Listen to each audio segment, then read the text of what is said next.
এই টেপি, হ্যাঁ কি হয়েছে মা? তোর ব্যাগ থেকে আমি এই গোলাপ আর এই চকলেটটা পেলাম, এগুলো তোকে কে দিয়েছে? এগুলো মায়ের হাতে কি করছে? হ্যাঁ, কাল স্যার আমাদের এক্সাম নিয়েছিল আর আমি ওই এক্সামে খুব ভালো রেজাল্ট করেছি, তাই আমরা যারা যারা ভালো রেজাল্ট করেছি স্যার আমাদেরকে একটা করে গোলাপ ফুল আর একটা করে ক্যাডবেরি দিয়েছে মা। হ্যাঁ, তুই ভালো রেজাল্ট করেছিস বলে স্যার তোকে এই গোলাপ আর এই চকলেটটা দিয়েছে? হ্যাঁ, বাহ। ওই দেখ, বলতে না বলতে তোর স্যার ফোন করেছে। দাঁড়া দাঁড়া, ধরি ধরি। যেখানে বাঘের ভয় সেখানেই সন্ধ্যা হয়। স্যার ফোন করছে কেন? হে ভগবান বাঁচাও। হ্যাঁ স্যার বলুন। টেপি 2 সপ্তাহ ধরে পড়তে আসছে না কেন? টেপি 2 সপ্তাহ ধরে পড়তে যাচ্ছে না?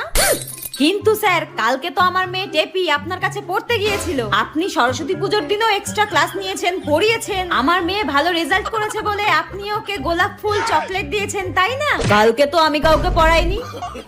ঠিক আছে, আপনি রাখুন, আমার মেয়েকে আমি দেখছি। টেপি তুই আজকে শেষ আমার হাতে, তোকে আজকে আমি